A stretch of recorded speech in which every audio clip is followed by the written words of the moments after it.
on when they get a chance. But yeah, I just want to thank everybody for coming into the class or into this this meeting. So at the end of all of our other meetings, we had finished going over the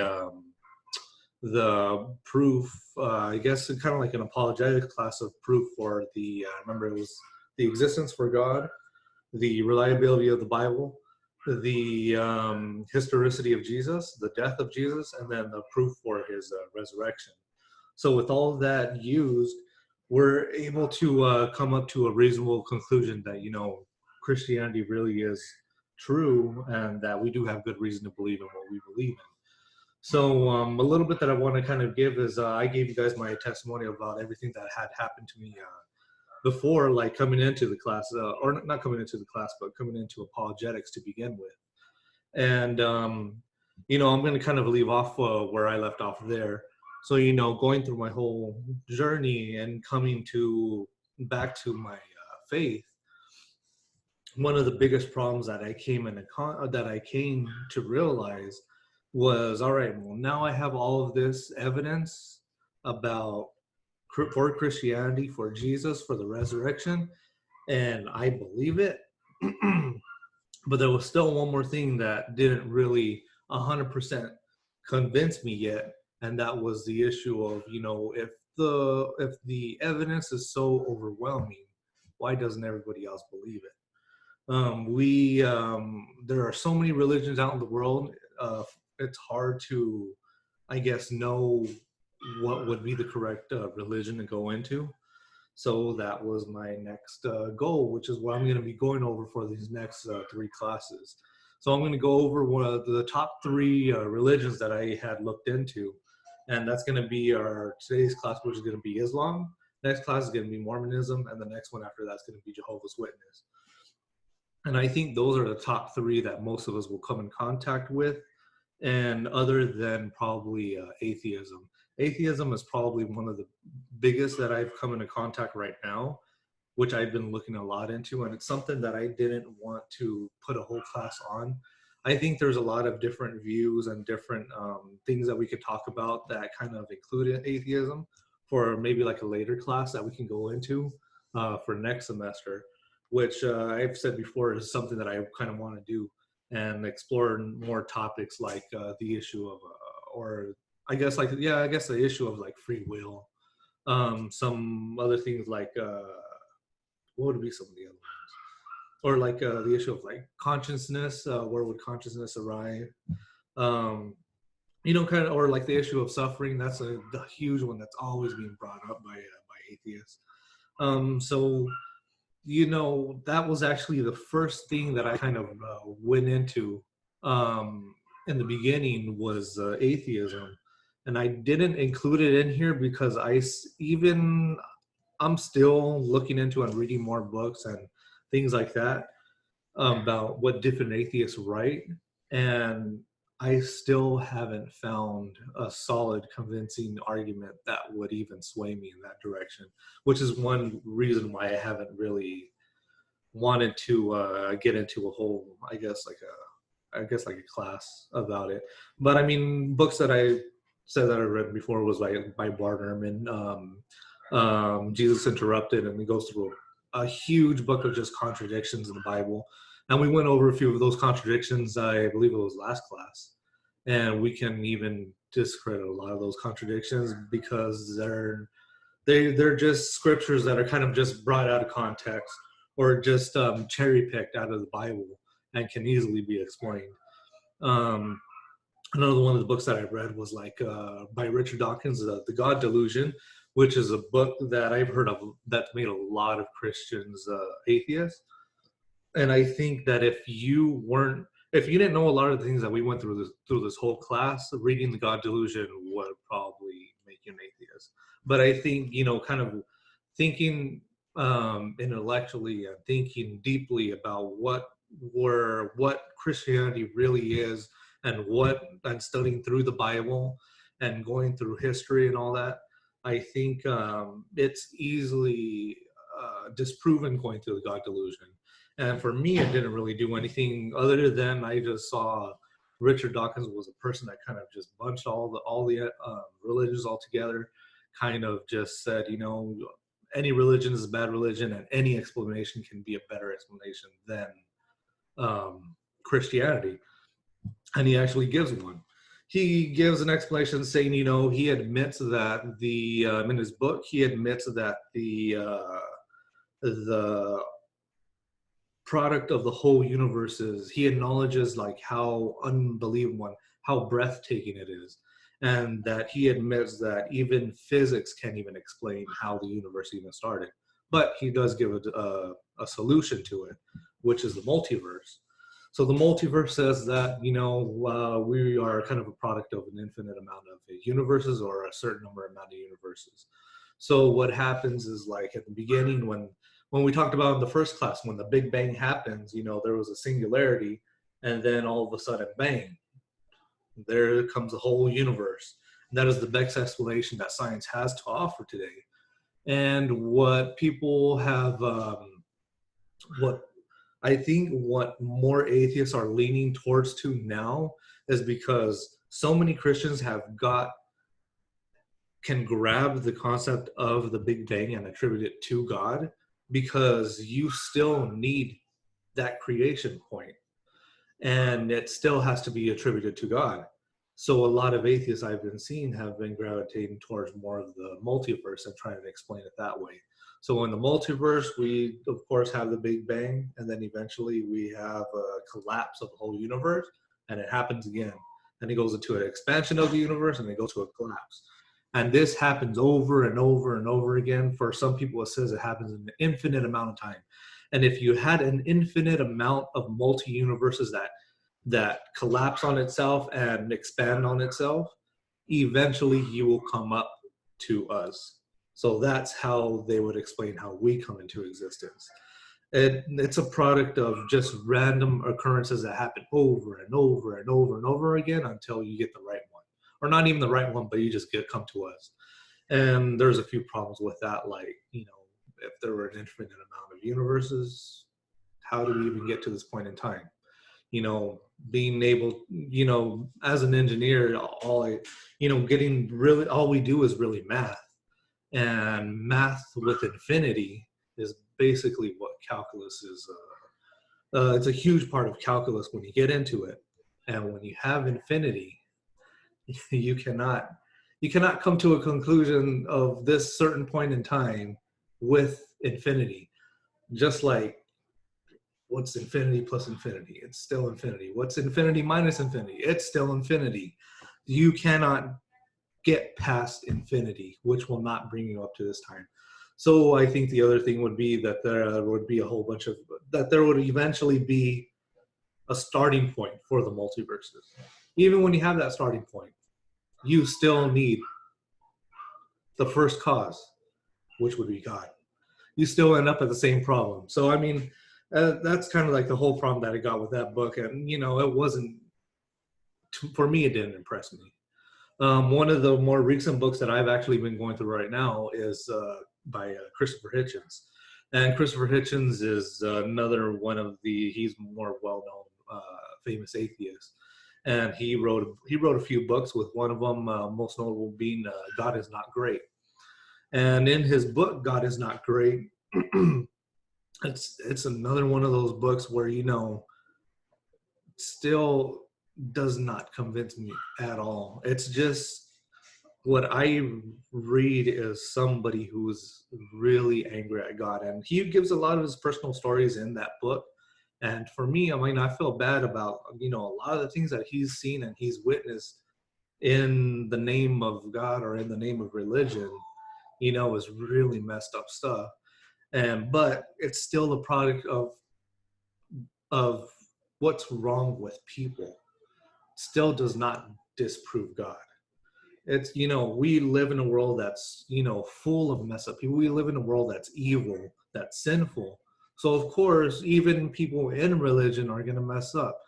And in some religions, it's going to be worse than others, where we're going to go through right here in Islam, where you find some people who actually kill other people in the name of Allah. And, with our religion, it was one of the main reasons why I even left in the first place, was because I eventually thought it was a bunch of full of, the whole church was full of backstabbing hypocrites that were in church. But that's just what, when you realize the whole bigger picture of it all, it's like you kind of had to put that in the back of your mind, and you still have to you still end up at the conclusion that that there still has to be God. And then my whole study, there still has to be a God, and there still is proof for what we know is true. Still does not discredit, what we've been going over for these past weeks. And that's kind of what I gathered through going through all these books, through atheism and listening to debates. And I guess that's a short version of what I kind of wanted to mention. One thing that I went through. So after atheism, I went to Islam. I had a coworker who was Muslim, and he asked me a few questions. And there's nothing that I have against Muslim people. I actually found, some of my friends were really good friends were Muslim. I had a friend in college. He was a really, really good friend of mine, and I liked him a lot, and he was a Muslim. And, actually, Kai, one of the reasons why I didn't want him to come into these classes, I didn't want him to get so confused with all these different religions that he's never even heard of in the first place. But one of the reasons why I didn't want him to come into this class was because his best friend is a Muslim. And it's nothing that I have against him, and I'd rather have him keep that friendship with him rather than showing him the whole bad side of what they believe in. And he ends up bringing it up, and it ends up becoming a huge thing. And he might tell his family.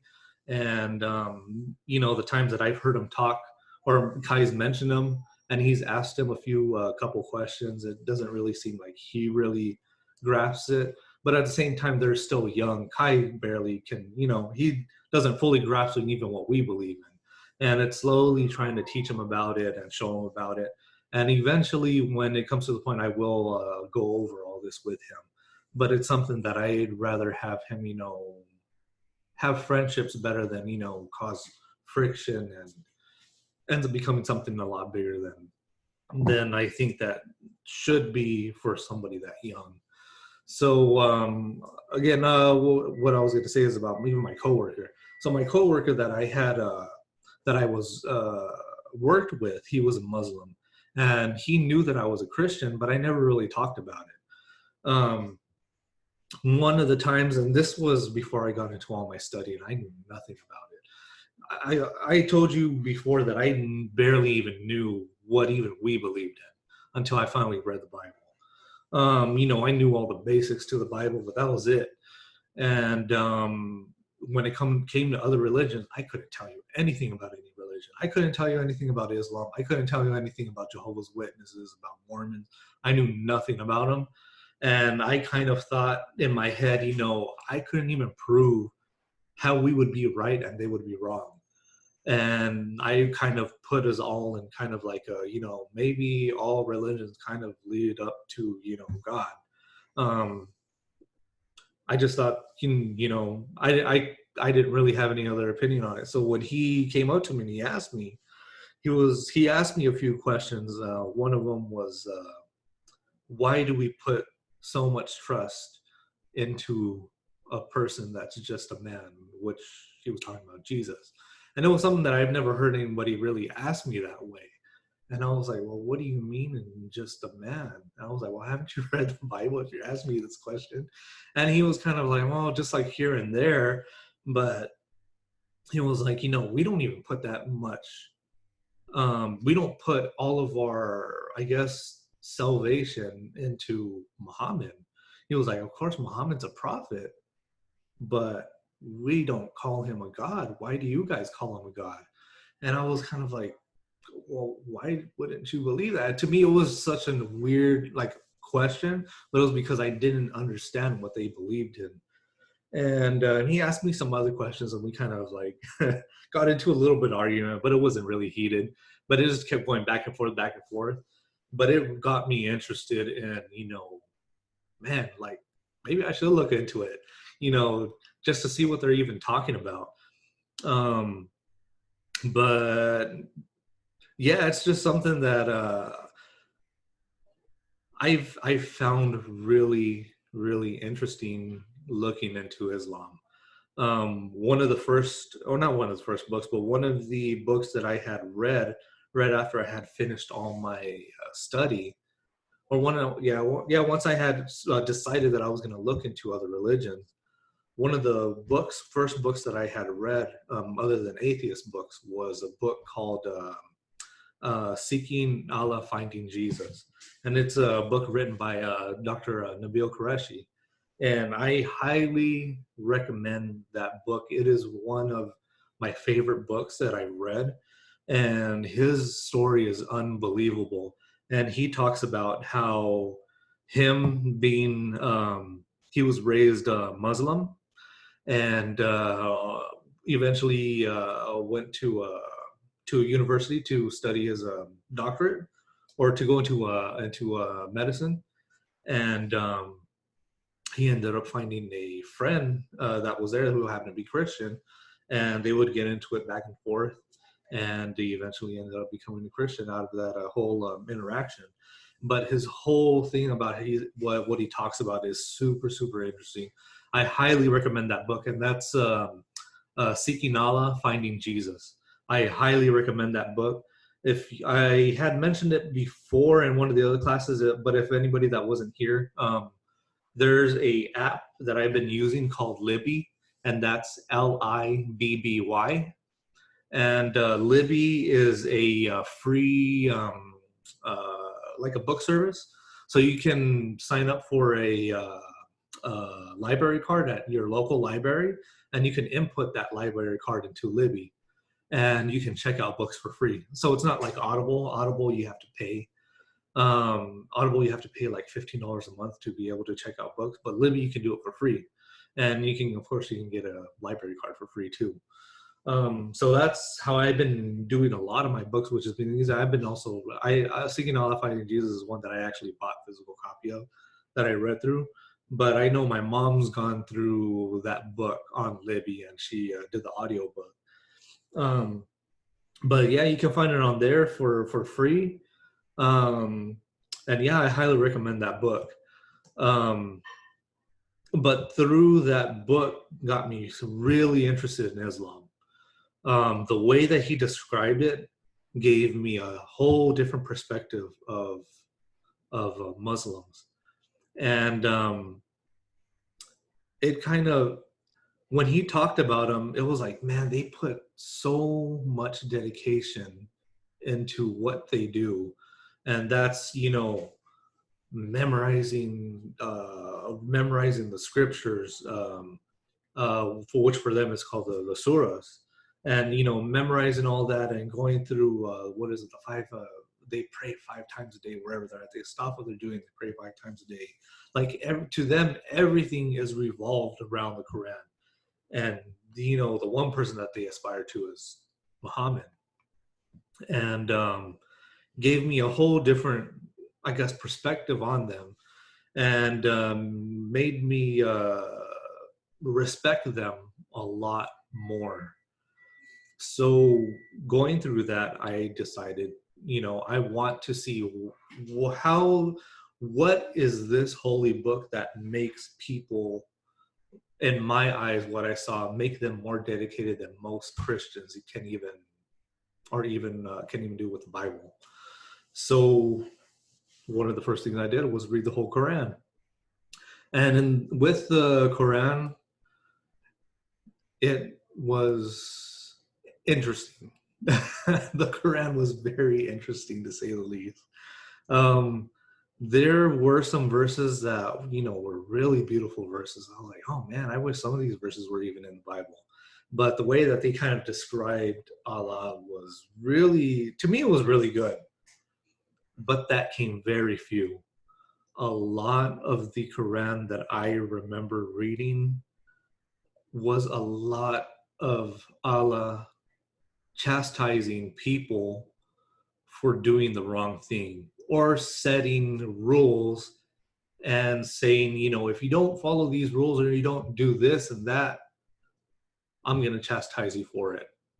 And to me, that's where I was like, that makes sense of why these people are so dedicated to worshiping Allah and are so dedicated to, this holy book, the Quran, because to me, it seems like they're fearful. They're worshiping a God that's, that the only way that they can get salvation is by following rules to the T. And to me, when I finished, I was like, man, that's kind of sad if you're gonna be living your life the whole time like that. And going through that, I had to find out more about it. And I said, okay, well, what about Muhammad? These people, they look at Muhammad in this huge like type of way, like, a lot of Muslims, they'll say, Muhammad, we have to he's like the defender. He's like the defender of women's rights. He's the defender against violence. Muhammad is that prophet that we have to aspire to, just like the Christians try to aspire to Jesus. Jesus lived that perfect life, and that's what we have to try to aspire to. He is that perfect example for us Christians. So the same way Muhammad is to Islam. And that was my next big thing, was after I read the Quran, I wanted to see, is that even true? And going through this whole thing, I'm going to answer a few questions that, it really turns my head around. And sometimes I wonder, like, how many Muslims do even know these sort of things? Do they even look into it themselves? People that I've heard certain people say, many Muslims don't. My cousin that I was talking to last week, or not the last week, but the week before, she was saying that she's heard that many Muslims are illiterate, so they can't even read the Quran for themselves. And I think that's partially true, but I think many can. But when they go to their mosques, they have what's called imams, and imams are certain, I guess, I guess for us Christians, it would kind of be preachers, but to them, they're kind of just like, they're really knowledgeable reciters. They know how to recite the Quran perfectly by memory, and they'll go through all these prayer rituals inside the mosque, and everybody else will follow. And I've heard that with many Muslims, that's the only source of reading material that they get, is just by what's repeated to them by the imams. But other than that, I mean, yeah, I guess we'll just kind of go through it, and we'll see what I kind of like found out about this whole thing, and seeing if Islam is even a contender to Christianity. And if anybody's confused, Islam is a religion and Muslim are the people. It's kind of just like with us. Christianity is a religion, but Christians are the people. So I know some people might be confused about it if you guys don't know anything about it. But yeah, we're gonna go straight into here. So here's a few big questions that I had going into Islam. I wanted to look at Islam the same way that I critiqued Christianity. So I went straight to, is the Quran the word of God? Has the Quran changed over time? And was Muhammad really a prophet of God? And what does the Quran say about Jesus? So we're gonna go over a few things. First, going into here, we're gonna go over the history a little bit, so you guys know a little bit about Islam. And Islam is the second biggest religion in the world, and it has over 1.5 billion followers. And it started in the 7th century AD, when the angel Gabriel, he appeared to Muhammad and told him to recite the word of God, which is now known as the Quran. And at first he was apprehensive of this, but his wife and his family and other family members, like his cousin, they convinced him of what the angel Gabriel had given him. And then he considered himself a prophet after that. So Muslims believe that God sent Muhammad as a final prophet to bring people back to the one true religion, which involves the worship of and submission to a single and all-powerful God. And the Quran also acknowledges Abraham and Moses and Jesus, among others, as prophets. But it is very, very different from the Hebrew and Christian Bibles. For one, it is much less narrative, and but it is also said to be the written record of the revelations Muhammad received. And that was one of the things that I had noticed right off the bat at first. I knew that Jews, Christians, and Muslims, we all believed in the Torah. So the Torah, for us, for those that you don't know, are the first 5 books of the Bible. So we all believe in the Torah, and that we believe is given by Moses from God. So going through the Torah, I was expecting the Quran to kind of say the same thing, and I noticed that there were some very huge differences about it. And there were, some of the stories that they even came up with in the Bible. I was like, this is like nowhere to be found in any of the Bible. Like, how did they even come up with some of this stuff? And I noticed they talk about Moses a lot. Some of the stories of Moses was different. One of them, they mentioned Noah. Some of the stories of Noah was different. Like they mentioned that one of his sons had decided to stay behind from the ark when the flood came, and he ended up dying along with everybody else. It's like, that's nowhere in the Bible. One of the other things is that they even mentioned that Jesus was able to make a bird out of clay and bring it to life or something like that. And it's just I have no idea like where they get some of this stuff from. But I noticed that there are a few differences about it. Those are just some. So, but through Islam, there are 5 pillars of Islam, which are very important to them. So we have number 1 is the Shahada, and the Shahada is the profession of faith, and it's just I wouldn't know right off the top of my head, but it's just a saying that they have, kind of like a prayer. And when you say that prayer, you become, or that confession, you become a Muslim.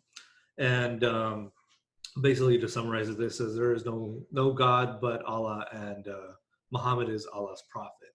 So that's kind of like a quick, I guess, way in English to say it, but I guess you have to say it in their language. What are the second one is Salat. And Salat is the ritual prayer 5 times a day at dawn, noon, afternoon, sunset, and late evening. Number 3 is the Psalm. And the Psalm is the month-long fast during the month of Ramadan, and in which the Muslims do not eat, drink, or smoke during the daylight hours. And we have number 4, which is Zakat. And Zakat is I guess it's where non-poor Muslims, they are required to give a percentage of their income to the poor. And the last one would be Hajj. And Hajj is the pilgrimage to Mecca that Muslims must try to fulfill at least once in their life. So in accordance with the Quran are other sacred texts. And some of the most important are the hadiths. And the hadiths are a collection of sayings and stories about the prophet. And that's where I've learned a lot about Muhammad, which we will be mentioning both throughout this whole course, or throughout this whole meeting. I will give number of references to the Quran. And remember those, it'll say surahs. And the surahs are the, I guess, the scriptures, or the, I guess it would be called, translated as scriptures in English. So of the Quran. And the hadiths are all about Muhammad, which I will mention, which you'll see throughout the whole meeting. So then there's also the Shira. And the Shira in Islam is the ideal that Muslims need to aspire towards, but not worship. The essence of worship is what's important, and the Muslims believe that God has outlined those means of worship through Shira. And those that submit to Shira submit to the will of God, and they become part of the Ummah. And the Ummah is the community of believers. So as Muhammad, as Muhammad's following grew in Mecca, the Ummah provoked the suspicion of most of the powerful tribe in Mecca, which is the Quraysh. And the Quraysh managed the Hajj trade in Mecca. And if Muhammad was proclaiming one God and preaching that the others were false gods, because in Mecca they were a polytheistic uh, uh, culture, and when Muhammad was proclaiming one God and preaching that the others were false, that would be a disaster economically at the time. So the Quraysh forced Muhammad and his followers out of Mecca, and this happened in 622 AD. And they headed to Yathrib, which is now known as also known as Medina. So this pilgrimage was so important when that happened in 622 AD. This pilgrimage was so important that it marks as year zero in the Islamic calendar. And in Medina, Muhammad, he served as the religion's he severed the religion's ties to Judaism and turned the focus of prayer away from Jerusalem and to Mecca. So Muhammad, he abandoned an army and became general, and in around 630 AD, they took back Mecca. And they destroyed all the idols, and Islam became the most powerful and political force in the region. So Muhammad, he had died in 632 AD, and the community, they needed what's called a caliph or a caliph. A caliph is a Muslim leader or a successor, and the first caliph or successor after Muhammad died is his father-in-law Abu Bakr. And many people wanted Ali, which was Muhammad's son-in-law, to lead the community. So this kind of created a division between the two, and it ended up creating two major sects of Islam, which are called Sunni and Shia Muslim. So even today, the Sunni Muslims believe that Abu Bakr was rightly elected the first caliph, and the Shia Muslims believe that it should have been Ali. So that's a little bit of the history, and we can also I'll kind of go over some of that in the history of Muhammad, of what I was able to find. And Muhammad, he was born in 570 AD in a Arabian city called Mecca, and his father was Abu Dala. He died before he was born, and his mother Amina died when he was 6 years old. So after the death of his grandfather, I think it's al Mudalib, Muhammad was raised by his uncle Abu Talib and leader of the Banu Hisham. We can also divide Muhammad's life into three main periods. And the three main periods are the prophetic period, the Meccan prophetic period, and the Median prophetic period. So the pre-prophetic period, which happened between 570 and 610, we have while still young, Muhammad, he began work in the Meccan caravan trade, and which put him in contact with the diverse religious traditions. At 25 years old, he married a wealthy widow. Her name was Kajah, and who was 15 years older than him. And with more leisure time, Muhammad, he developed a bit of a habit of retreating to a cave on Mount Hira and for prayer and reflection, as was common for polytheists of the Meccan Quraysh tribe. So then we have the Meccan prophetic period. So the Meccan prophetic period, during one of during one of his yearly treatments, Muhammad became convinced that became convinced that a spirit, which was the angel Gabriel, had come and ordered him to recite the verses. And however, his wife Khadija and her cousin, they persuaded him that he was a prophet of Allah, and Muhammad soon began preaching Islam to friends and family members, and later to the public.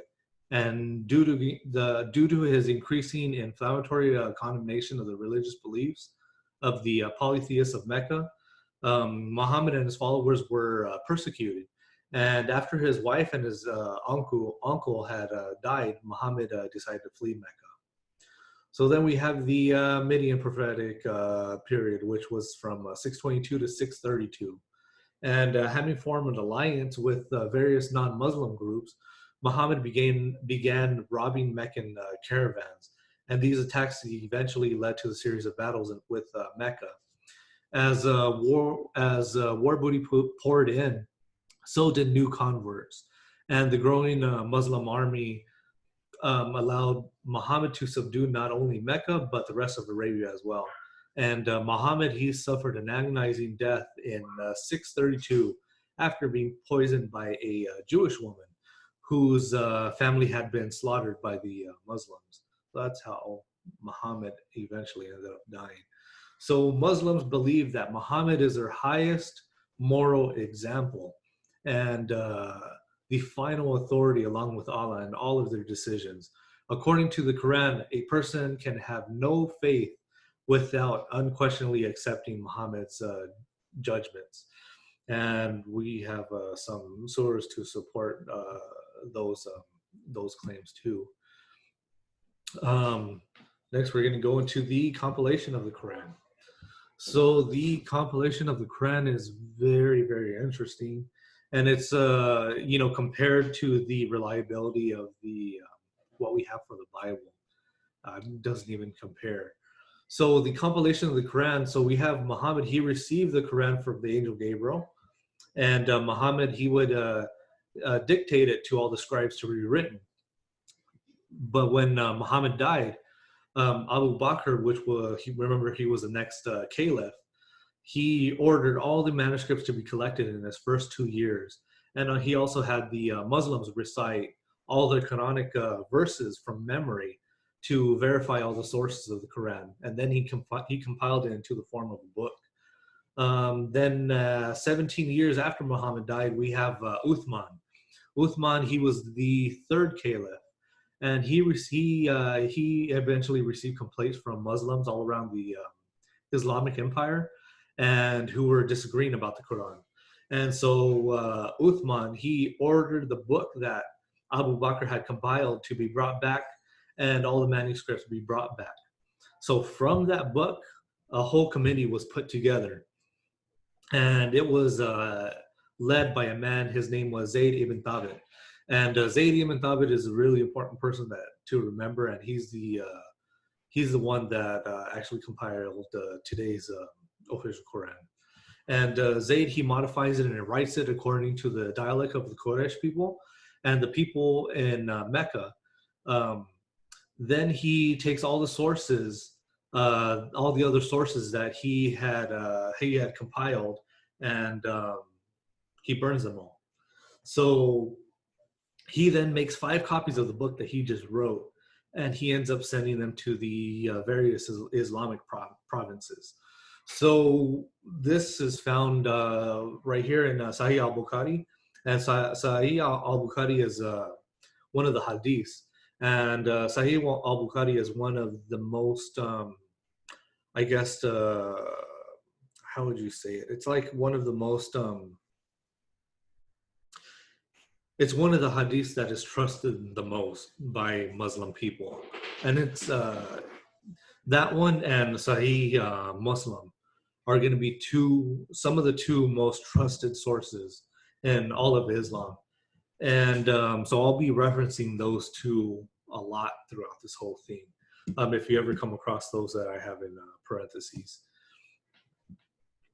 So that was a little bit about the compilation of the Quran. So how did has the Quran changed over time? So with what we know, I found a few of these things that I'll be reading right here, and all of these are found in hadiths. So we'll go through one by one. So first we have Uthman. He sent to every Muslim province one copy, what they had copied, in order that all the other Quranic materials, whether written in fragmentary manuscripts or whole copies, be burnt. So Uthman, the third caliph, remember he was the one that had um, uh, Zayd ibn Thabit with him. They burnt all the previous manuscripts and copies, and so they only had theirs, what they had written out.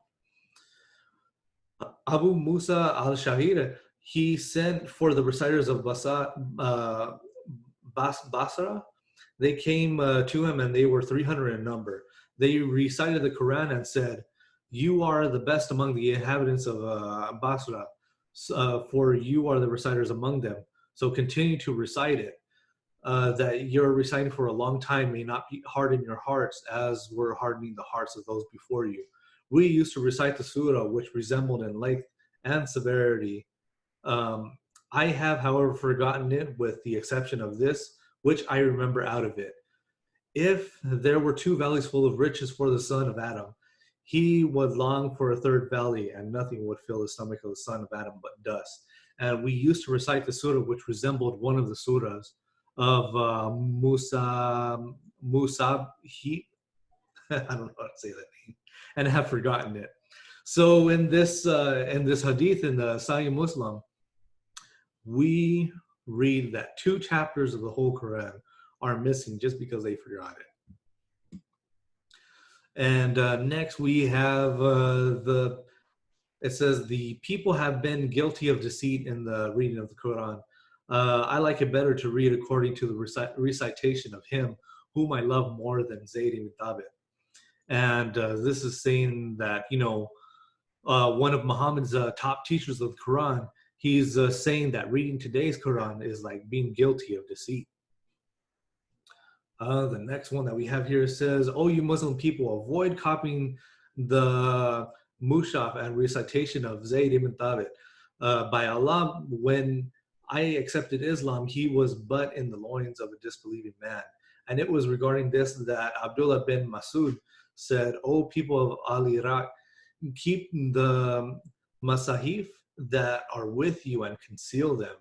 So this is also saying that it's one of Muhammad's top teachers of the Quran. He's also saying that today's version of the Quran is deceptive, and that we should avoid copying and reading it. And the next one we have, it was narrated by Aisha, and Aisha was one of Muhammad's wives. It says, it was narrated that Aisha said, the verses of stoning and of breastfeeding an adult 10 times was revealed. And the paper was with me under my pillow. When the messenger of Allah died, we were preoccupied with his death, and a tame sheep came in and ate it. And this is also mentioned in one of the hadiths. So from here, we're saying that from his wife, that we are missing verses from the Quran. She admitted it, that we're missing verses from the Quran, just because a sheep ate it. And I know what a lot of you are thinking, is that the only thing that you got out of that verse? And no, I read that verse and I had to see what the heck they were even talking about there. And there are other sources that I didn't include from the verses of the the stoning and breastfeeding. And the breastfeeding verses is one of the most disturbing verses that I've read out of any of the hadiths that were there. I didn't include it in here, but it was something that I didn't know if I was going to talk about or not. But I mean, that's one thing I could mention really quick. I guess when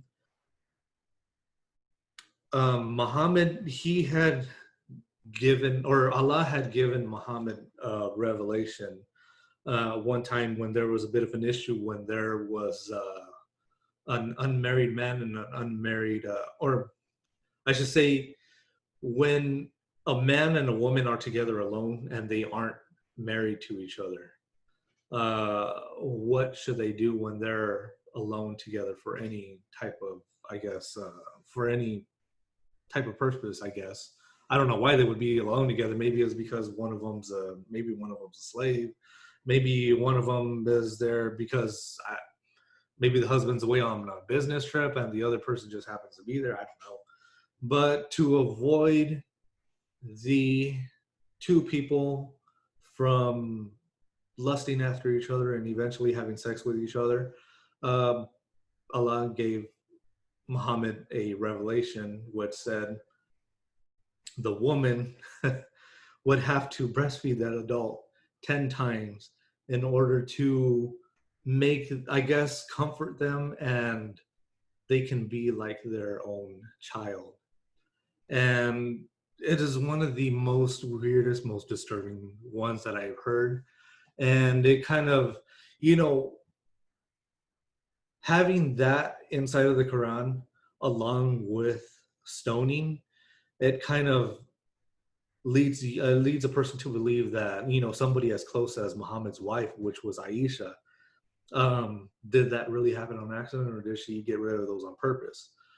We will see later on that Aisha did suspect quite a bit of things about Muhammad by getting these convenient revelations for him and for his followers, which of course were just for the men. And yeah, but I guess what I kind of think is, you know, I think it was probably a conspiracy um, that she had these verses conveniently eaten by a sheep and out of the Quran, so you know nobody even knew about them, other than other people that kind of recite them through memory. And but yeah, so Muhammad, he had so with the Quran had changed over time. We have Muhammad, he had died, and no one had compiled the Quran. And the people had memorized large sections to it that were sent into battle by Abu Bakr, and they were slaughtered. Muslims lost a ton of the Quran in battle. So Zayd ibn Thabit, he put together what was left of it and compiled it into the manuscript, of course, how we went over. And soon thereafter, they started compiling their own manuscripts.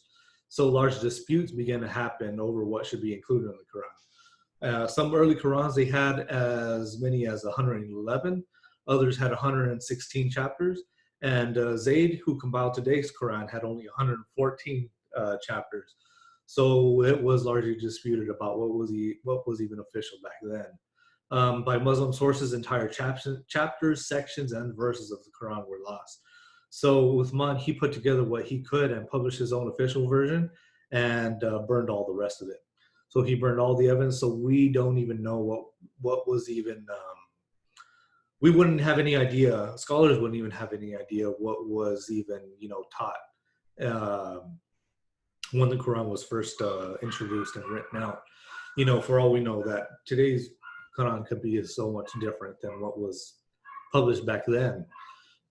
So we can say it's not as reliable as the Bible. Next, we have does the Bible prophesy of the does the Bible prophesy of the coming of Muhammad? So there are a few verses that Muslims will bring up. They will say that our Bible does prophesy of Muhammad coming. So we have a few verses from the Quran that says right here. So first we have, it says, those who follow the messenger, the prophet, who can neither read nor write, whom they will find described in the Torah and the Gospel, which are with them. So that's found in Surah 7, 157.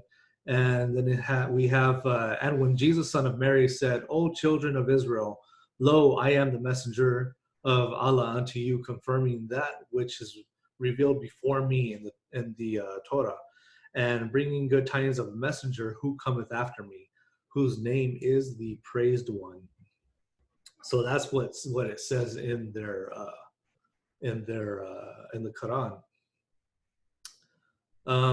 So Muslims, they'll particularly appeal to two portions of the Bible, and to verify the claim, which will be Deuteronomy 18, 15, and 18, and John chapters 14 through 16. And from John, they isolate the parcelet passages, which are like the intercessor passages, and they say that those refer to Muhammad. So first, we'll go over Deuteronomy. In Deuteronomy 18, 15, and 18, God, he promises the children of Israel through Moses to raise up a prophet like Moses from among the brothers of the children of Israel. So so Muslims, they'll say that no doubt that Muhammad is like Moses, since Ishmael is a brother of Isaac and Muhammad is descended from Ishmael. Therefore, Moses must be predicting the coming of Muhammad. So Muslim interpretation of the Deuteronomy and the John passages, they pay little or no attention to the biblical evidence, which refers to the fulfillment of these passages. And first we have in John 5:46, it says, Jesus said, if you believe Moses, you would believe me, for he wrote of me. And we also have Acts 3:17 through 26 and 7:37. It understands Jesus to be the fulfillment of these Deuteronomy verses. So we also have in John passages, this is one of the more confusing ones that we have. In the John passages, under the consideration of the word used for counselor or comforter, the original Greek text of the New Testament is parakletos, and some English translation of the Greek text preserves the same Greek word parcelet. However, some Muslims have insisted that it's not parakletos, but paraklutos. And that is a rare Greek word, which can be roughly translated in Arabic as Ahmad or Mahmud, meaning praised. And remember how it also says in the surahs up here, the mentions Muhammad as a praised one. So is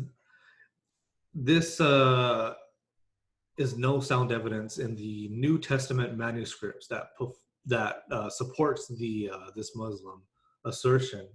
You know, it's something that I think is completely totally made up, and to me, there's no evidence to even support any of this. It's kind of just jumping from one place to the next to eventually support your claims that really doesn't have any backbone to it. So I think that we can cancel that one out. I really don't think that the Bible says anything about Muhammad becoming a prophet. It's just something that Muslims, I think, just insert in there and just to kind of pull an I gotcha or something. So was Muhammad really a prophet? This is one of the most important things that I kind of looked into this whole thing, was actually looking into Muhammad himself. So, you know, claiming Muhammad as being somebody that you should aspire to, just like the Christians aspire towards Jesus, you know, that's a huge claim, because of course we believe Jesus is God. There was nobody perfect other than Jesus. You know, to claim something like that is huge.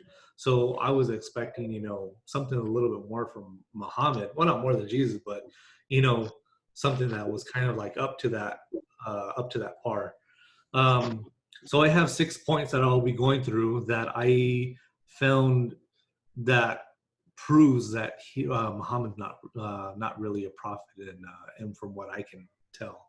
So first we have Muhammad. He condoned and or committed atrocious sins, such as lying and murdering, which is found in Sahih al-Bukhari, volume 5, number 369. And Jesus, he warns us against such people. As it says, you belong to your father, the devil, and you want to carry out your father's desires. He was a murderer from the beginning, not holding to the truth, for there is no truth in him. When he lies, he speaks his native language, for he is a liar and the father of lies. And that's John 8:44. Number 2, we have legal prostitution. Islam condones the practice of temporary marriages called muta. This practice granted Muhammad's followers the privilege of gratifying their carnal desires with women for a temporary period of time for a very cheap price. And this is found in Sahih Muslim, one of the hadiths, in book 88, numbers 3242 and 3253. And what do we have that says about prostitution in the Bible?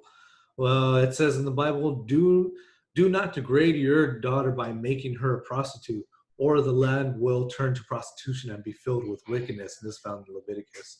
In Deuteronomy, it says, you must not bring the earnings of a female prostitute or male prostitute into the house of the Lord your God to pay any vow, because the Lord your God detests them both. So those would be the differences between those. So we have number 3. And we have the abuse of slave girls. And Muhammad, he permitted Muslims to sleep with slave girls without having to marry them first. And this is found in many sources, which I have written right here. The hadiths, they record some of the most shameful things which the Muslims did to their captive and slave women, which one of them is found in Sahih Muslim. And it says, and we took captive some excellent Arab women, and we desired them, for we were suffering from the absence of our wives. But at the same time, we also desired ransom for them. So we decided to have sexual intercourse with them, but by observing azul, which is to avoid conception. Allah, he not only gave the Muslims the right to not only sleep with the captive without having to marry them, but to even do it with their husbands present. Abu Sa'id al-Khudri said, the apostle of Allah sent a military expeditions to Atas on occasion of the Battle of Hunayn. They met their enemy and fought with them. They defeated them and took them captives. Some of the companions of the apostle Allah were reluctant to have intercourse with the female captives in the presence of their husbands who were unbelievers. So Allah the Exalted sent down the Quranic verse, and all married women unto you save those whom your right hand possesses. That is to say, they are lawful for them when they complete their waiting period. So what does it say in the Bible? What does God say about this in the Bible? God told Israel that if they found an attractive girl amongst the captives, they could marry her, but they could not sell or abuse her. So it says in Deuteronomy, when you go into war against your enemies and the Lord your God delivers them into the hands and you take captives, if you notice among the captives of a beautiful woman are attracted to her, you may take her as your wife. Bring her into your home and have her shave her head, trim her nails, and put aside the clothes she was wearing when captured. After she lived in your house and mourned her father for a full month, then you may go to her and be her husband, and she shall be your wife. If you are not pleased with her, let her go wherever she wishes. You must not sell her or treat her as a slave, since you had dishonored her. So number 4, we have Muhammad's wives. Muhammad's wives. One of the stories that is said about one of the wives is he wanted to divorce one of the wives because she had gotten too old. And this is a story of Sada bin Zamah, who, when she became aged, the Prophet wanted to divorce her, but she made peace with him by offering him the night he used to spend with her to Aisha, so that he would keep her.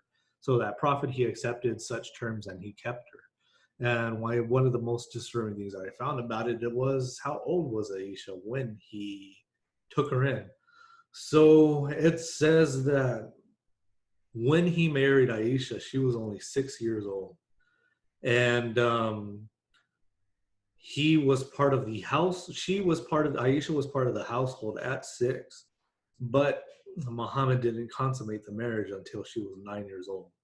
So I don't know if this included being part of the consummation of the marriage, but this could have been very close, since this was accepted her into his household at that time. It had to be between that time, between 6 and 9 years old. And that was one of the most disturbing things that I found about that. One of the most another one of the most awkward things that I found was Muhammad. He also caused a split in the marriage of his adopted son Zayd, and this is not the same Zayd as Zayd ibn Thabit. This was Zayd al Muhammad, and Zayd he I guess when Muhammad had he had really liked Zayd's wife, and Zayd knew about it, and it really caused a friction between them, and they ended up divorcing. And right after they had divorced, Muhammad proceeds to marry his ex-wife, and then conveniently, right after that, Muhammad gets a revelation from God, and it was one of the things I didn't put in here.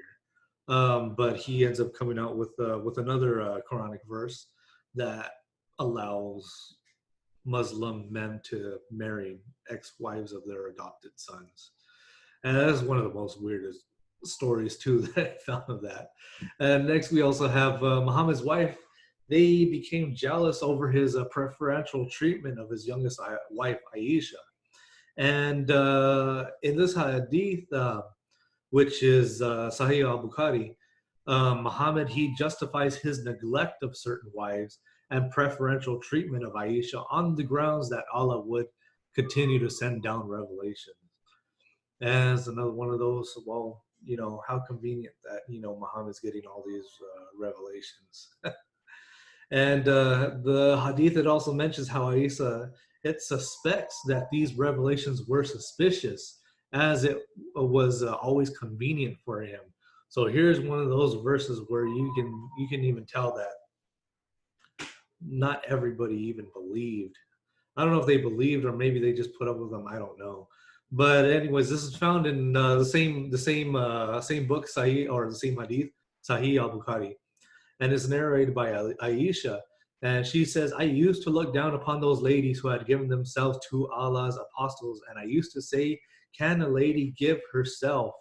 But when Allah revealed, you can postpone whom you will of them, and you may receive any of them who you will, and there is no blame on you if you invite one whose turn you have set aside. I said to the Prophet, I feel that your Lord hastens in fulfilling your wishes and desires. And Muhammad, one of the things I also did include in here, Muhammad, he had 11 wives, not including the slaves that he had.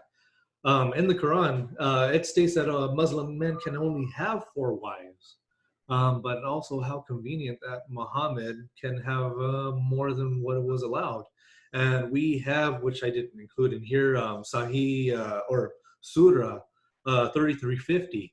It says, O Prophet, we have made lawful to you those of your wives whose doers you have paid, and those women who come into your possession out of the slave girls granted by Allah, and the daughters of your paternal uncles and aunts, and of your maternal uncles and aunts who have migrated with you, and believing the women who gives herself to the Prophet, if the Prophet may desire her. This privilege is for you only, and not for the other believers. So how convenient that this is only for Muhammad. This was only granted for Muhammad. Yeah, it's just so bizarre. So next we have number 4 or 5 and 6. 5 is the Quran also says that you can have sex in paradise. And it suggests that men will have sex with as many virgins in heaven.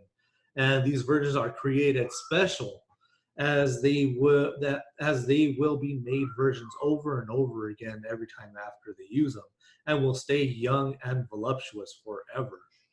And this is found in the number of surahs that are mentioned right here. And the hadiths, they confirm that these depictions of young women taken for pleasure is not symbolic or allegorical, but actual depictions of what take place in Muhammad's paradise. And in the Sahih Muslim, it mentions in detail of what these virgins will even look like. Oh, and I to me, I think it's one of those things that I think this is why it attracts so many, I guess, people of that faith, especially men, is because to me it just seems like it's just a religion made for men, just to please men. Um, then we also have number 6, and this is the last one for him being a prophet, and it is one of the most bizarre things that I have read.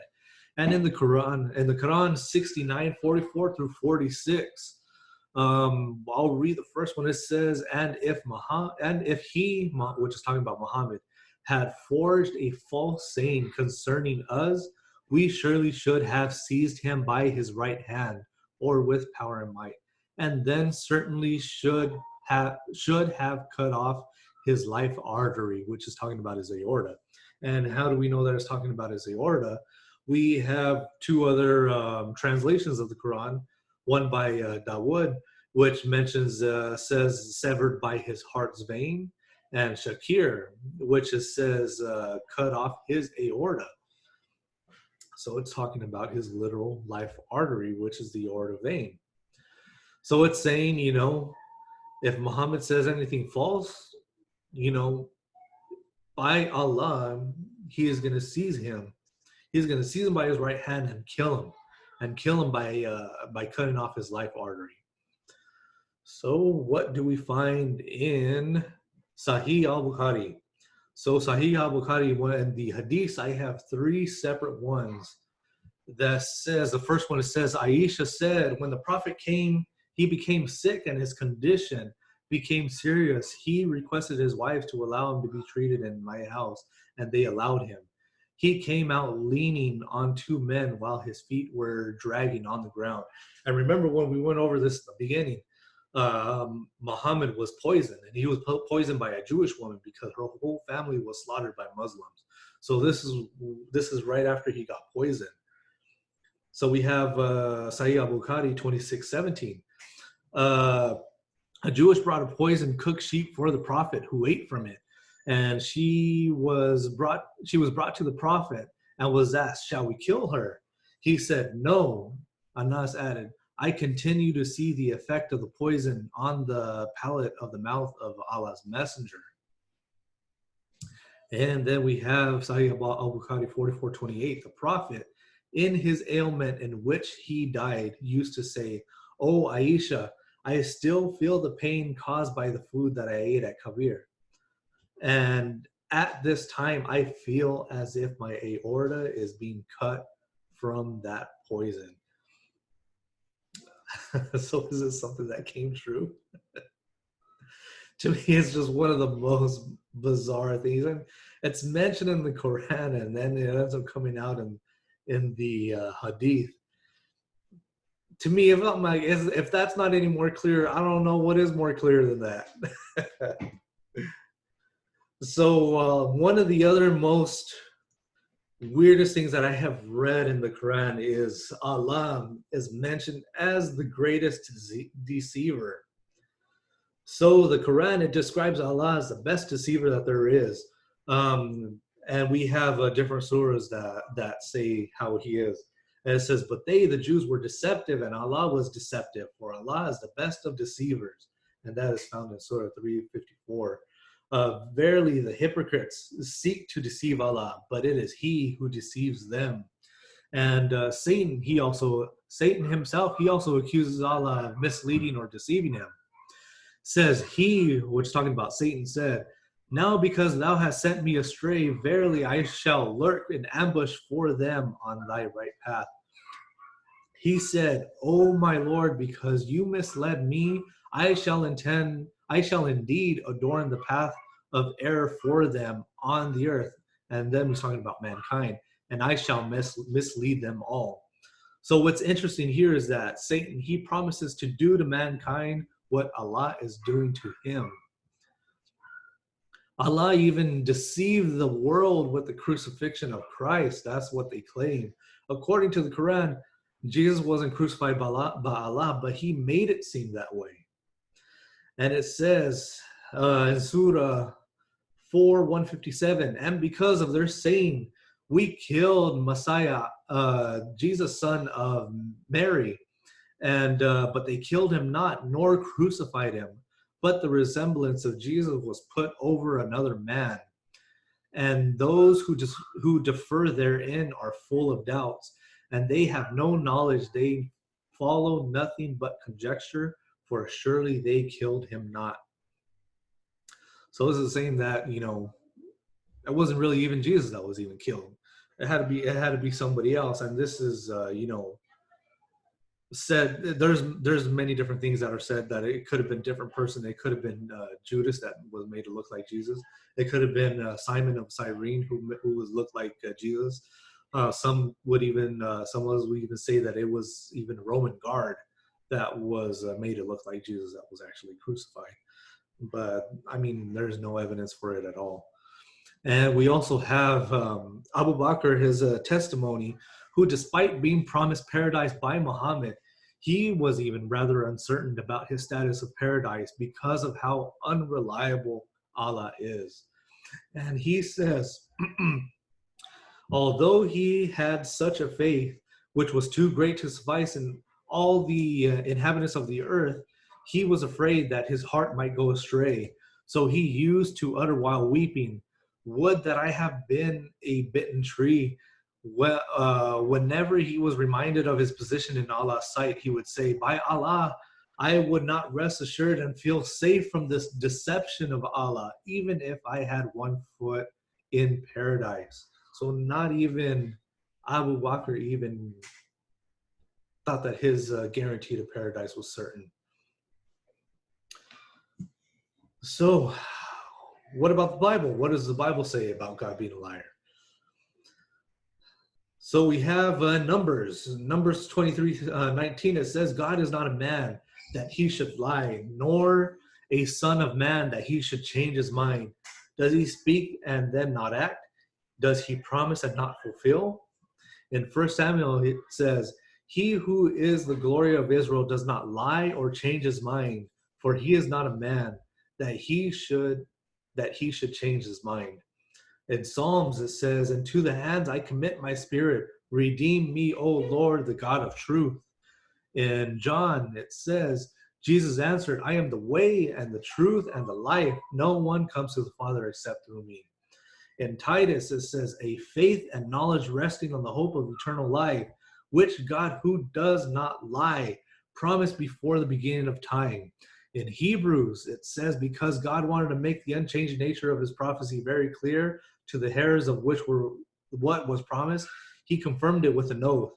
God did this so that by two unchangeable things in which it is impossible for God to lie, we who have fled to take hold of the hope offered to us may be greatly encouraged. You can see the clear difference between the Bible and the Quran. The Quran, is just, man, to me, so far we've gotten this far, and I think I got a little bit more than halfway, and we've already come to a train wreck of a book, in my own opinion. And so we're going to get on to we're going to go to the next one, the obedience. What does it mention about the obedience and rejection of the Quran? And this was going to lead me to some of my next points, which I thought were really important and interesting. So first we have, it is not for a believer, man or woman, when Allah and his messenger have decreed a matter, that they should have any option in their decision. And whoever disobeys Allah and his messenger, he has indeed strayed into a plain error. So once a decision has been made by Allah and Muhammad, only true believers' only option is obedience, and which means that if you don't obey, then you are not a true believer. Next we have, it says, but no, by your Lord, they can have no faith until they make you judge in all disputes between them and find in themselves no resistance against your decisions and accept with full submission. So Muslims can have no real faith until they can find in themselves no resistance against Muhammad's decisions. And if you have any resistance at all against Muhammad's decisions, you're not a real Muslim. If you recite the Shahada and are not a real Muslim, by not obeying Allah or Muhammad's commands, the penalty for apostasy is death. And that is proven with the next verse. Or what's mentioned in Sahih al-Bukhari 957, it says, whoever changes his Islamic religion, kill him. And we also see in Surah 40, 70 to 72, it says that those who reject the scriptures, they will have shackles placed around their necks and chains around their legs and be dragged through boiling water and burnt in the fire. And, this was one of the most shocking things that I have seen, because remember when I had mentioned at first when I had talked to one of my, to my coworker about it. One of the first things that he mentioned to me was, that all us Muslims aren't terrorists. And I was like, well, yeah, I kind of know that, but I mean, I didn't know anything about the Quran. But he was saying, those that believe in that sort of stuff, they believe in something completely, totally different than us. And, there is no violence in the Quran at all. The Quran is just a book of peace. And that's what he said to me. So I believed him. And I was like, I never read the Quran. How am I supposed to know? So I kind of went into this thinking kind of the same thing. I thought, maybe I'm going to find a book all about peace and love and all this stuff. But no. One of these things proves about the violence that is included in the Quran. And this is going to be my next point that I'm going to go to. What is all the violence that I found in the Quran? There's all these things right here. All the violence of the Quran, it says, those who slaughter of opponents Muslim, they must fight the unbelievers who oppose them. Muslims are to obey the Islamic rulers of war. They must kill the unbelievers wherever they find them. They are to drive them out of the lands that they took from Muslims, and enduring trouble and opposition from the unbelievers is worse than the Muslims' act of the all-out slaughter of the unbelievers, which is found in Surah 2. Muslims are Muslims are excused from fighting during holidays, since their carnage of the idol worshippers is justified by the persecution suffered by the Muslims. The only assurance for paradise is soldiers who die in battle fighting for Islam. They are promised admission into the eternal gardens of paradise. What about the spoils of war? What is taken from villages as spoils of war must not be divided among the rich only. They will be given to Muhammad and the poor. Muhammad will distribute the possessions as he sees fit, and no one should complain. And Muslims are ruthless. Those who follow Muhammad are ruthless to the unbelievers, but compassionate to one another. And all these are found in all these surahs that are mentioned at the end of each one of them. The treatment of enemies. Those who make war on Allah and Muhammad should be killed, crucified, have their hands and feet cut off on alternate sides, or be exiled. They must be dragged in this world and doomed in the afterlife. They are not to be forced to become Muslims. Making war on the unbelievers. Muslims are to continue fighting unbelievers until the religion of Islam is dominant everywhere. Make war on the unbelievers and treat them harshly. Hell is their unhappy journey's end. Fight against everyone. Muslims fight everyone who reject Islam, even against Christians and Jews who had rejected Islam, until they pay regular financial tribute with willing submission and feel themselves completely subjected to their Islamic conquerors. Kill and be killed in return for their lives and contributions. Muslims are given a garden paradise. This is promised to those who fight and are killed for the cause. This same message is in the Torah and the Gospel and the Quran. Fight neighbors. Muslims make war against the infidels who are around them, and they are to demonstrate harshness to them. What does the Bible say about all this?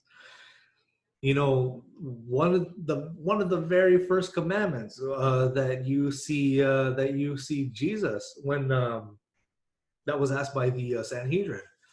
Well, not by the Sanhedrin. Oh man, I forget who asked him that. But it says, Master, which is the greatest commandment of the law? Jesus said unto him, Thou shalt love the Lord thy God with all thy heart, and with all thy soul, and with all thy mind. This is the first and greatest commandment. And second is like unto it, Thou shalt love thy neighbors as thyself. On these two commandments hang all the law of the prophets. And that is mentioned in Matthew 22. I mean, that's what the Bible says about your neighbors, but I mean, it's not the same thing that the Quran says about your neighbors, or about unbelievers, or anybody for that fact. So, one of the other things I wanted to look into, what does the Quran actually say about women? It talks about the inferiority of women. Men have authority over women because they were made to be superior above them, because men spend their resources to take care of women. Men have a higher status or are considered a degree above women. So in matters of divorce, the man has more rights. The superiority of men and wife beating. Men are in charge of women because they have been created superior to them, and because they support them.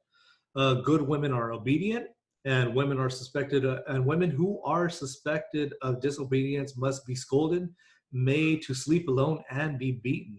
When they return to obedience, no further punishment should be administered. And how much? I didn't even mention how much they should even be beaten. It mentions how much they should be beaten. It says they should be beaten before they even pass out. One of the things I also didn't mention in here is that I believe it was his wife Aisha that had confronted Muhammad in one of the hadiths of one of his wives that was beaten by him. And she said that he beat her so bad that her skin even turned green. And but I guess, that's what's mentioned in the Quran, and that's what they can get away with. It also mentions has fields to plow. Women are fields for men to own and plow whenever and however they wish. The value and nature of women. Having sons is a greater value than having daughters, since women grow up wearing cheap jewelry and are unable to speak logically in an argument. Those that think that the angels are female will have to answer for this belief.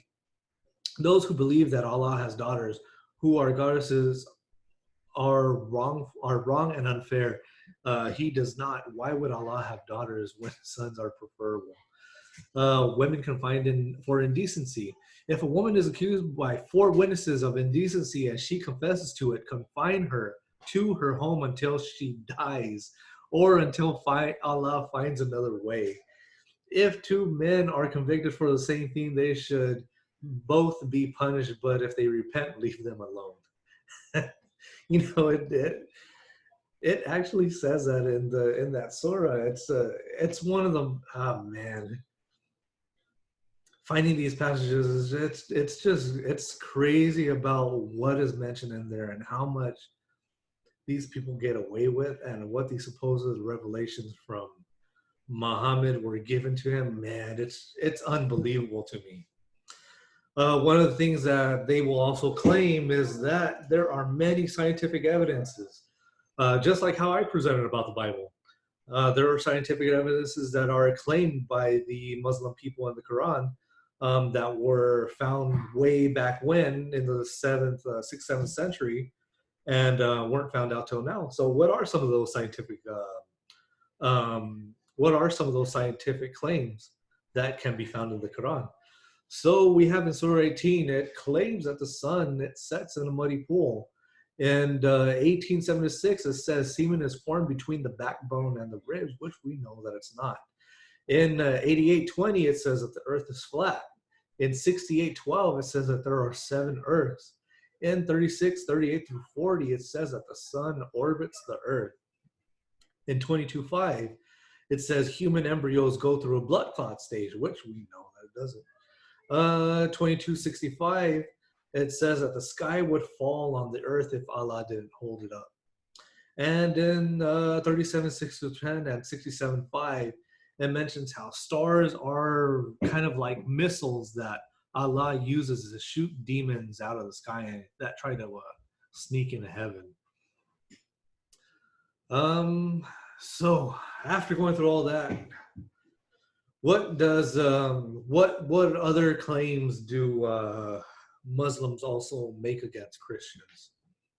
So this is going to be kind of the last parts that we're going to be going through, which is going to be about the claims that they make about Jesus. One of them that they say is that Jesus did not die on the cross, which was one of the verses that I had read before. Um, and it says right here in the Surah 4, 157 to 158, and it says, and because they're saying we slew the Messiah, Jesus, son of Mary, Allah's messenger, they slew him not, nor crucified him. But it appeared so unto them, and lo, those who disagree concerning it are in doubt thereof. They have no knowledge thereof, save pursuit of a conjecture. They slew him not for certain, but Allah took him up unto himself. Allah was ever mighty wise. I mean, what happened at the crucifixion scene? So, like I had said before, that Muslims, they usually differ among themselves.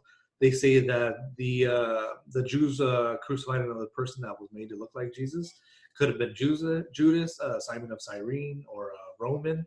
Others say that Jesus, he was swooned. This is another popular one that Muslims will say, is that Jesus was swooned and later revived. And remember, we went over the swoon theory during the resurrection class. And Muslims, they might add that God would not allow Jesus, his faithful prophet and the servant, to die the shameful death of the cross. So Muslims, they deny that Jesus even died on the cross. If Jesus escapes, these are some of the questions that you can ask. If Jesus escapes, does he then escape a destiny which he himself predicted? If he does not die, how can he be like the grain of wheat which bears fruit only when it dies, in John 12:24? And does the Messiah who teaches the love unto death escape death himself?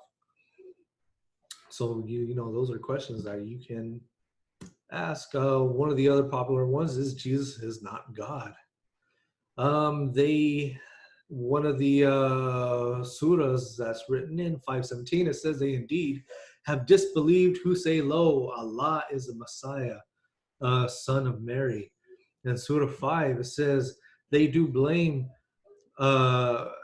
blasphemy who say God is Christ, the son of Mary. But said Christ, O children of Israel, worship God, my Lord and your Lord.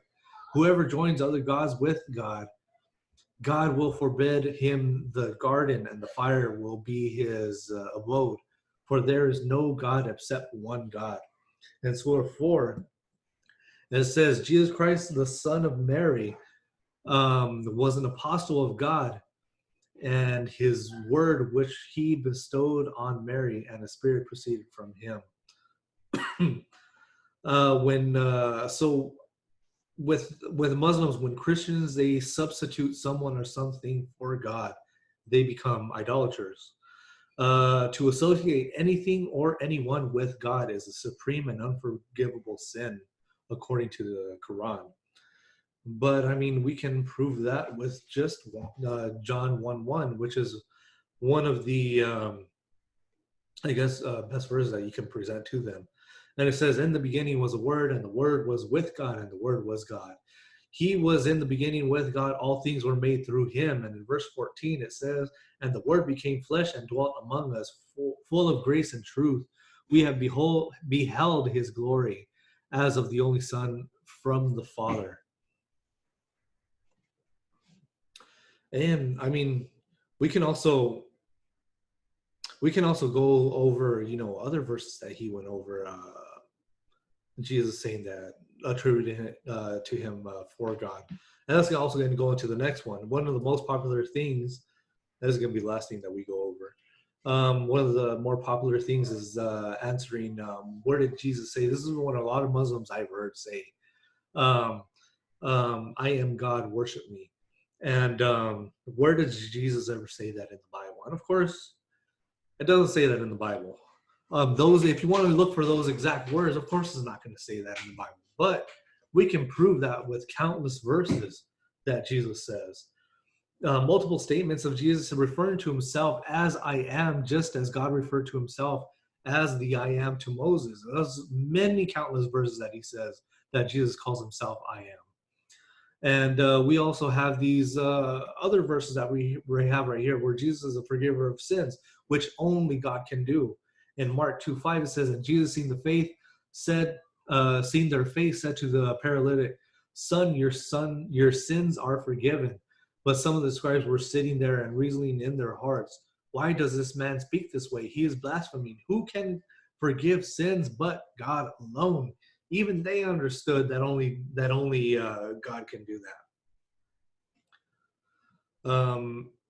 Next, we have Jesus' light. I am the light of this world. He who follows me will not walk in the darkness, but have the light of life. Jesus is the truth. Jesus said to them, I am the way and the truth and the life, and no one comes to the Father but through me. Jesus is the final judge.